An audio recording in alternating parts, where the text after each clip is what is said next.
Before we get started, I have a quick favor. I've been self-funding the Finding Genius podcast for 5 years now. I've done over 3,000 episodes. And as you can see on YouTube, we're up over 1 million views on the channel, which is fantastic. The next thing I really want to push on is to get up to 10,000 subscribers. Because once we do, we'll be able to put a donate button and we'll be able to solicit donations to help keep the podcast running and to also get the Finding Genius Foundation moving along. We have a big project studying anxiety, depression, and PTSD and working on a product to help people overcome these problems because I've seen them explode recently after the last 2 years of the whole virus situation. So if you would, please subscribe to the podcast. That would help us tremendously. Give us a thumbs up and check in the description for Buy Me a Coffee. It's about $5. If you could buy me a coffee, I'd really appreciate it. It would help keep the channel going, and I love coffee. Thank you. Hi, my name is Claudia Coenen, and I'm a thanatologist and a certified grief counselor.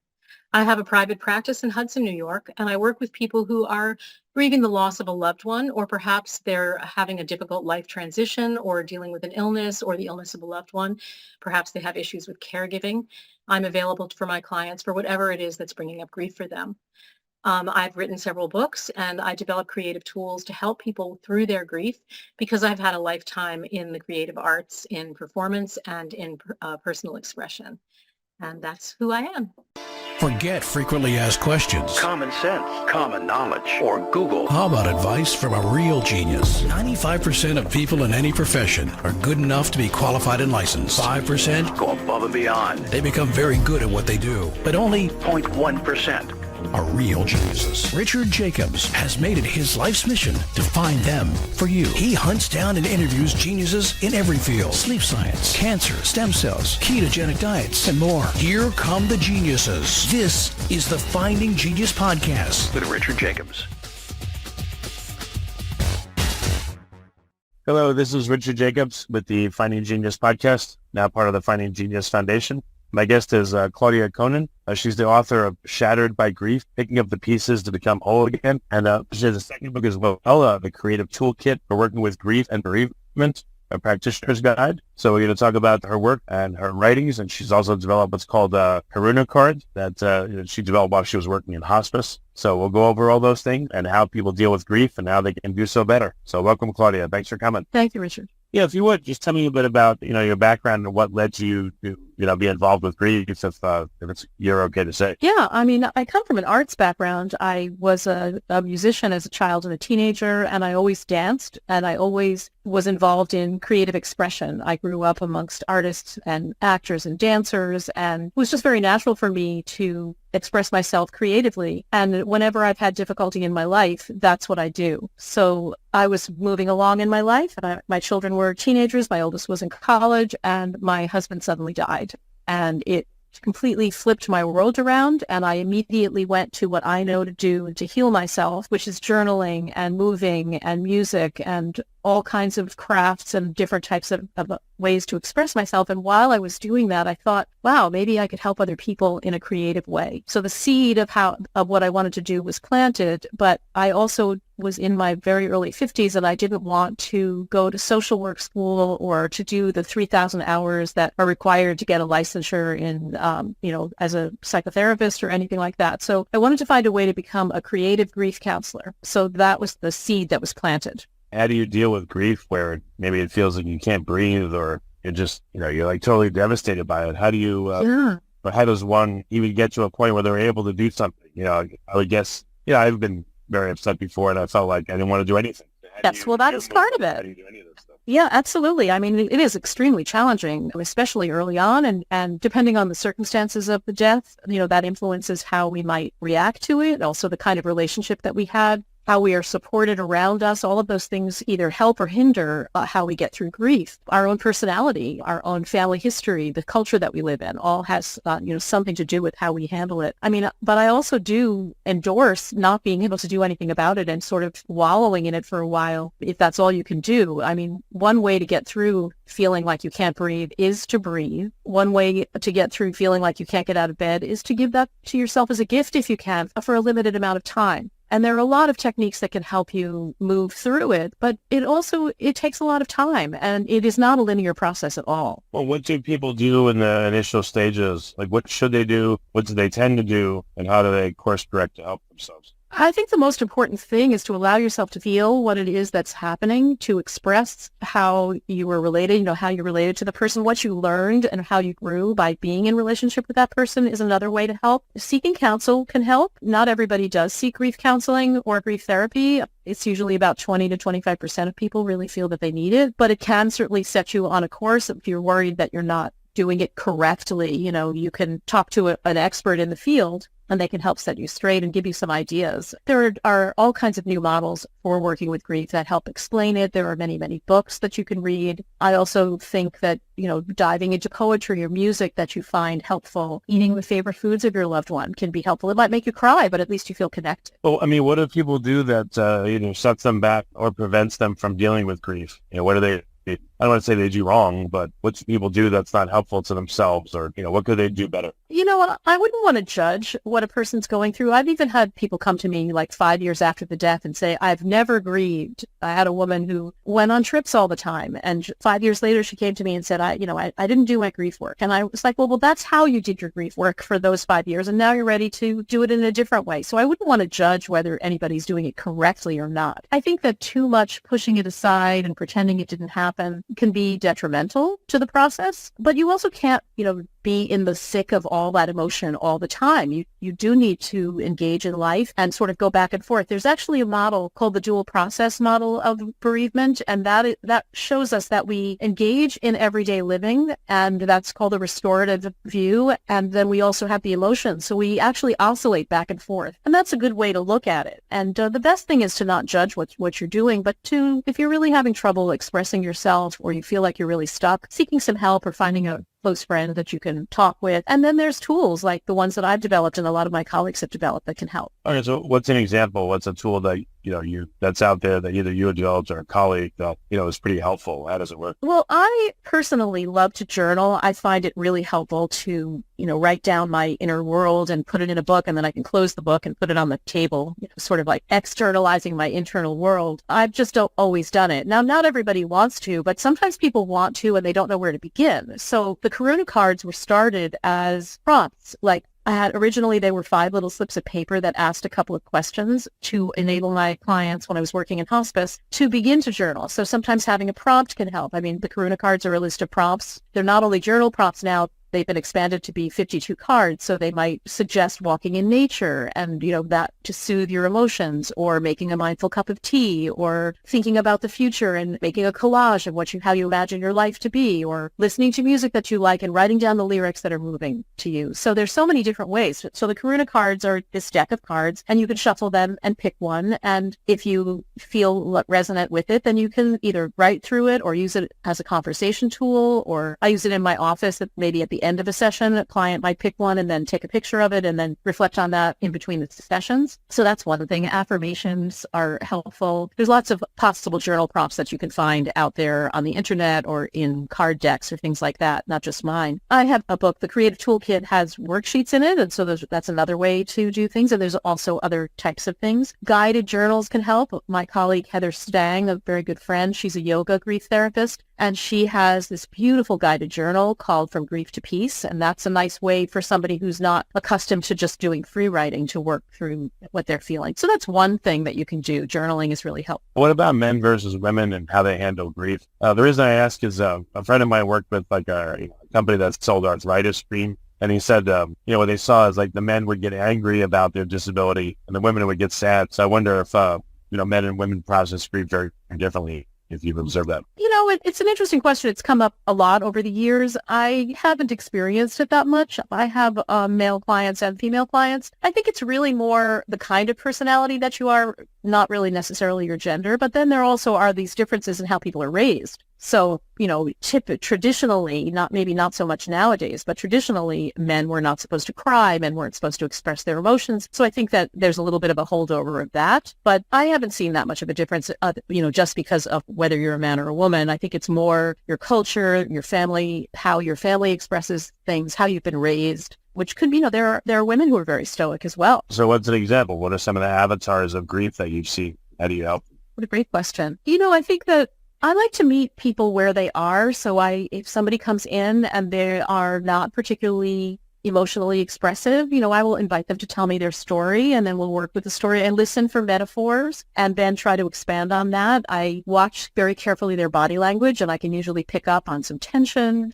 For instance, if a person is very stoic and really is having trouble expressing themselves, they might be hunched over. They might have their arms across their body, look very closed. So I might invite them to sort of open up a little bit, roll their shoulders back, breathe into their core, and see if that doesn't help them feel a little bit different. And it might actually help them open up a little bit. Okay. I mean, what are some other, again, ways that people handle it? How do you help support them and, throughout their grief processing? Well, you said some people are stoic, or some people like just a blubbering mess. Like, what do you do if that's the case? Some people are overly expressive. Yeah, I've had people come in and be blubbering mess in my office. So in that case, I will let them cry. If they are amenable to essential oils, some people don't like them. I always check first, but I might put some essential oils into the room to help calm them down, or we might put a dab on their palm of their hand and ask them to rub it and breathe that in, so that can help them regulate their emotions. If somebody is having trouble talking, I might invite them to draw what they're feeling, to get in touch with the energy inside their body, and then just take some crayons and smear that out on the paper. So there's lots of different ways to open up the conversation. And we also don't have to talk, because I've had clients come in and we just use pieces of paper and images to make collage. Okay.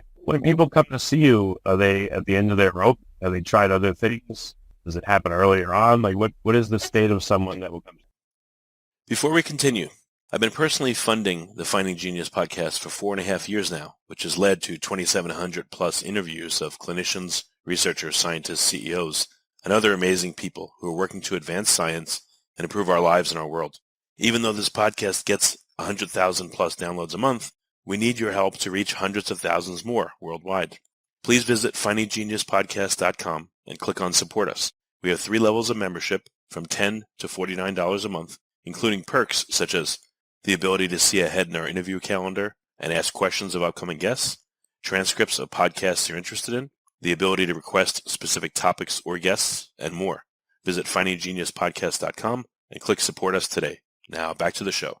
It varies. I've had clients come in, a week or 2 after the death of someone, and I've had them come in 6 months later, or even, as I mentioned before, 5 years. Typically, the problem with grief work is really in the training, because most psychotherapy programs, social work programs, medical programs, nurses, they don't learn anything about grief. So I am specifically a grief counselor. I'm a thanatologist, and that is in the promotional materials that I have out there. And so people will seek me out. Doctors in my town will recommend grieving people to come and see me, and I'm a specialist in grief. So when somebody calls me and they're calling me because they're seeking a therapist and they have generalized anxiety, or they might have a diagnosis, I'm not the person for them, and I will refer them out to a regular therapist. But if they come to me specifically for grief, I can work with them. How do you deal with all this? You worked in hospice, you've had your husband passing, I imagine all day, every day you hear stories of grief. Like, how does this not affect you and suck you down into a black hole? Well, that's a fabulous question, Richard, because actually I was widowed again 18 months ago. So it has been a particular challenge in the last 18 months to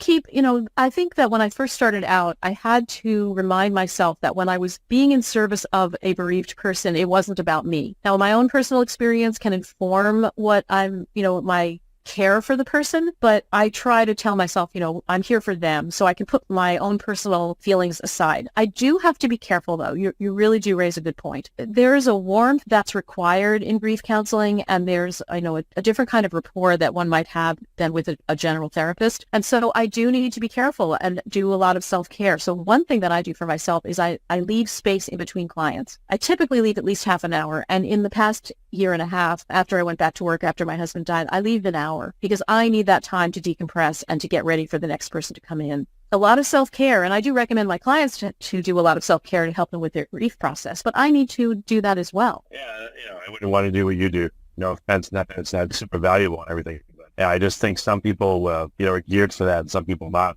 So I appreciate it. Thank God for you, but it's hard. I think that's true. And I think, I did do a stint at a trauma center where there were clients who were not necessarily in specific grief, but had addiction problems and serious trauma, domestic violence, sexual violence. I couldn't do that. That was something that is just not, it's out of my realm, my frame of reference. I'm not trained in it. I had a very hard time. And there was a wonderful art therapist there. And she said to me, she couldn't do death. So we all have, what we're good at and what we're not. And it was a useful thing for me to learn that I need to stay in my lane, that grief work is really what I love to do. And I have to say that I don't feel like I drop into a black hole when I'm working with a client. I am trying to show them that there is a way to get through it, that you can live a full life after loss. And I really see that as my mission. So when a client has some insight or something shifts in them, even if it's a small shift, I feel good about the work that we're doing together. And I find it fulfilling. Well, how has it affected your emotional response, whatever that may be? You get angry, you get sad, just in general, like the things you do in life, like you go to a movie or have a good dinner, you appreciate it more. How has this grief counseling colored and changed your emotional response to things?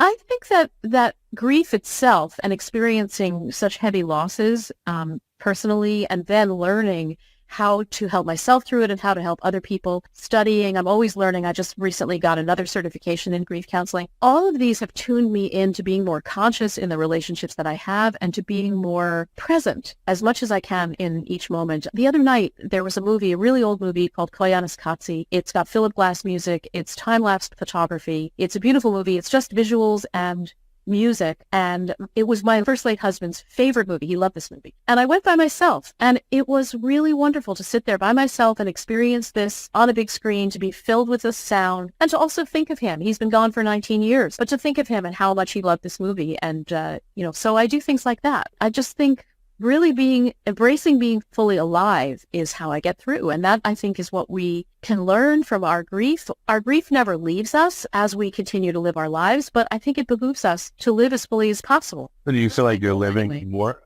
fully because you have to? I think I'm trying to. I think I've sort of had a little bit of a setback now because I had done that. I had fallen in love again and I had gotten married again, and I knew it was a challenge, and I knew I had a sense that I would be widowed again, and I decided to be brave enough to do it.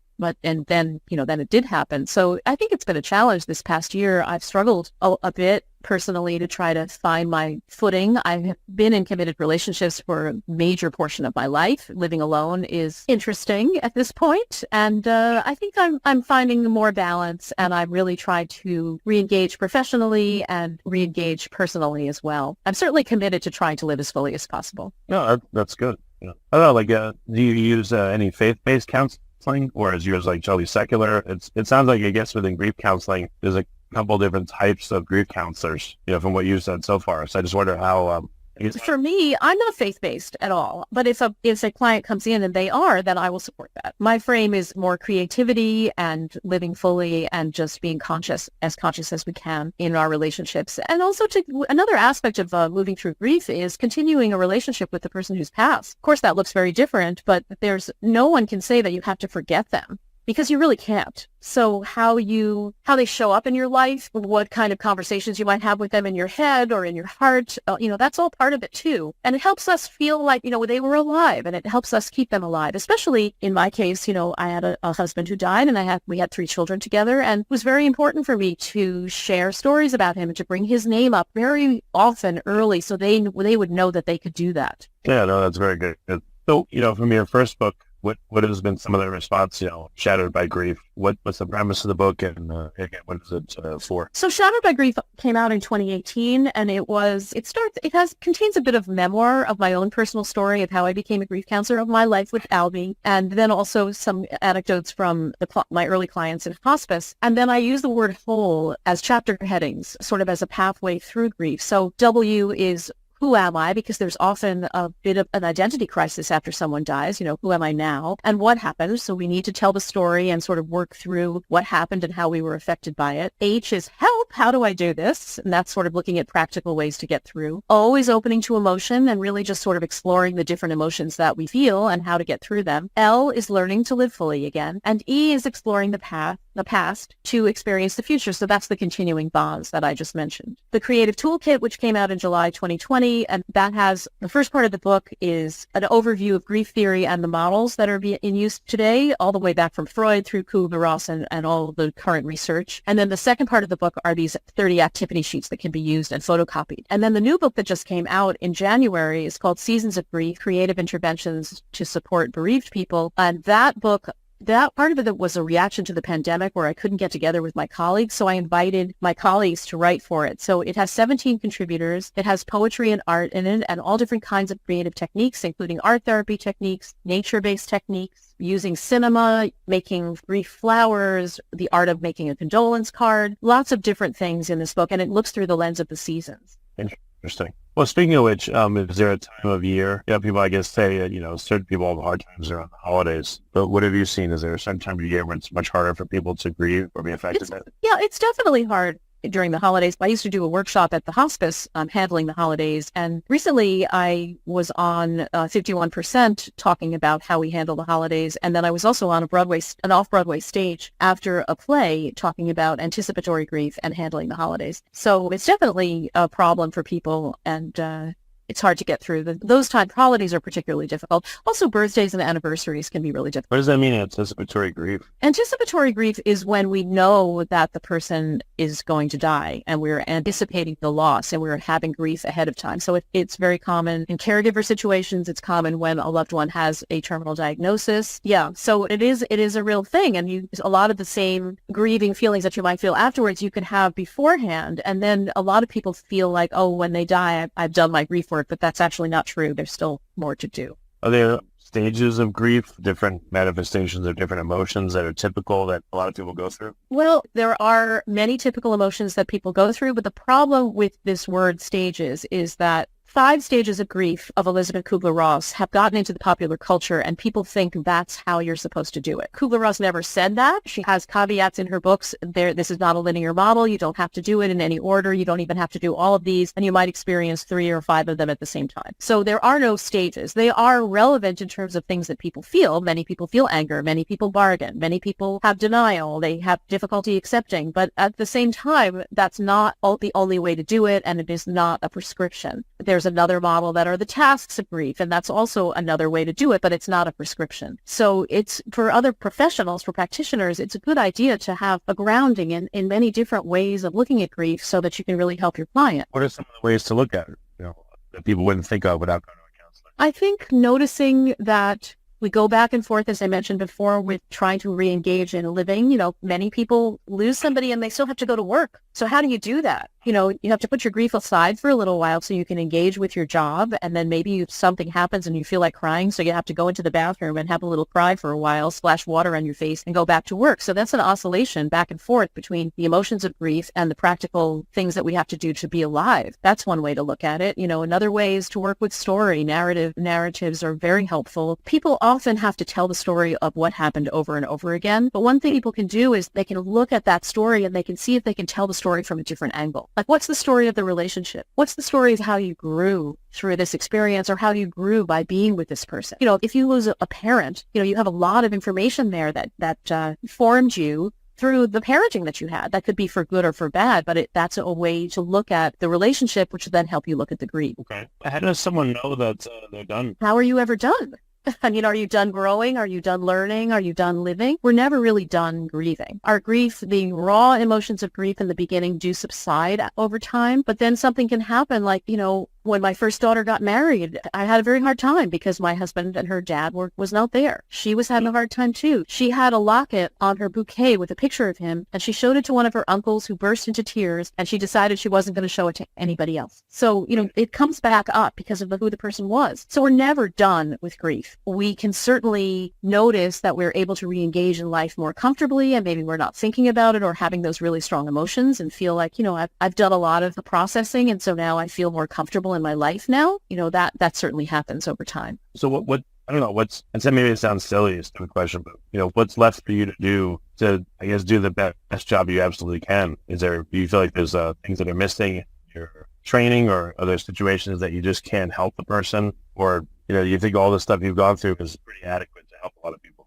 Well, I always think there's more to learn. I was just at a thanatology conference last week and, went to several lectures that were all very interesting, and several of them really highlighted the value of poetry, using poetry and to help express emotions. So, there's always more to learn. I'm definitely a person who always wants to learn more. I also really enjoy the process of writing and publishing books. So I probably will write another book. But I do think that having written several books that really do explore how to get through the early parts of grief, how to deal with the emotions, how to learn to live fully again, I think I might want to write more about resilience and what it's like to live over the course of your lifetime with that grief that comes up every once in a while. In other words, I think I want to write something that's a little more positive. I mean, not that my books are not positive, they are, but I think I'd like to explore a different way of looking at, how we live after loss. But is there such a thing as beyond grief? You said at one point it never ends, but it does kind of. I mean, Oh, yes, of course. Do people crave moving on? Is it after you go through an intense period? I'm sure people don't want to experience that anymore. But is there like a need for relief? Is there a need for relief? Is there like a psychological shutting off of the old at some point in order to be able to move on? Well, I think it's more of a personal way of looking at things. But yeah, I think generally speaking, of course. And I've experienced it too. I would say maybe 5 or 6 months ago when I was feeling very low, I was like, I really want this to be over. But I also know that I have to go through it to get to the other side of it. My first husband's been gone in May. It'll be 19 years. And I miss him sometimes. I think about him often. Do I cry about him? Rarely. I think May sometimes is usually pretty difficult. I think last May was particularly difficult because I just had another loss. But I'm more nostalgic than I am longing for him at this point. And I'm also grateful that I still think about him. I'm grateful that he's still present in my mind and my heart. Okay. Yeah, it's just it's an unusual subject. That's why instead of asking these questions, I'm just thinking about it and processing it, I guess. So yeah, but Richard, it is an unusual subject, but it actually shouldn't be, because the fact is that all of us experience loss, all of us, and if we haven't, we will. All of us will probably experience multiple deaths over the course of our lifetime, and all of us will die. So why are we not talking about it? Why is it an unusual subject when it is part of life? And it would be much better, I think people would be more comfortable with it. People would be more comfortable with grief if we were talking about it more. Oh, I would think a lot of people would be afraid of it, want to avoid it. That's true, but I think everybody in my field is really pushing for us to really bring it out and talk about it more, and especially with the pandemic, because the pandemic really brought the entire world and went into a state of collective grief. Everything that we knew, the way that we met with each other, the way that we sat with our loved ones, which we couldn't do if they were sick, we couldn't see them, the way that we conducted rituals, religious services, mourning, funerals, going to school, everything was changed, and there was a huge amount of anxiety and grief. And many of us who were, really working with trying to help people during that time really were hoping that people would talk about it more. And this may seem like an odd reference to make, but if Barbie can have existential thoughts of death, I think that's great because it means that people should be talking about it more. Okay. Well, very good. So if someone has if they've recently gone through an episode of grief, a loss, or maybe it's been a while ago, what do they look for? Like, what is the name for what you do versus, again, someone's been through a lot of trauma and they have grief about it, but it's not death. So, like, what is the name for what you do, and what is the name for, a different type of situation? Well, many types of therapists are trauma informed. Even some of my colleagues in bereavement are trauma informed. So there are people who can help you with both of those things. I mean, I am a thanatologist, which is a person who has studied death, dying, and bereavement. I'm a fellow in thanatology. I've been certified for almost 8 or 9 years in thanatology. I am a certified grief counselor, so I am a specialist. There are general therapists who have specialties in grief. You want to make sure that they've studied it and they know more than the 5 stages, because that's not really going to be the most helpful. I've actually had occasion where some people have come in. I had a young woman come in who had been to a general therapist who told her that her mom had been gone for 6 months, so she ought to be over it by now. That's not particularly helpful. That's a therapist who has not studied grief. Yeah, definitely. Okay, well, very good. So let's recap the name of your books and where they're available. People have, they're having a problem, where can you serve them, like geographically? Where can they be where they can get help from you? Yeah, so I'm in Hudson, New York. I do see clients over Zoom. And because I'm a certified grief counselor and not a licensed therapist, I'm not restricted by seeing people in other states. So I can do that. So people can find me on my website, which is www.thekarunaproject.com. And Claudia Coenen is my name, and you can find information about my books on my website, but you have to go to either my publisher, Jessica Kingsley Books, or to any of the outlets online to buy them, Amazon, Barnes & Noble. You can buy them directly from my publisher's website and ask your local bookstore to carry them. Okay. Well, very good. Well, thank you so much for coming to the podcast, Claudia. I appreciate it. Thank you for the opportunity, Richard. It's been nice having this conversation. If you like this podcast, please click the link in the description to subscribe and review us on iTunes. You've been listening to the Finding Genius podcast with Richard Jacobs. If you like what you hear, be sure to review and subscribe to the Finding Genius podcast on iTunes or wherever you listen to podcasts. And want to be smarter than everybody else? Become a premium member at findinggeniuspodcast.com. This podcast is for information only. No advice of any kind is being given. Any action you take or don't take as a result of listening is your sole responsibility. Consult professionals when advice is needed.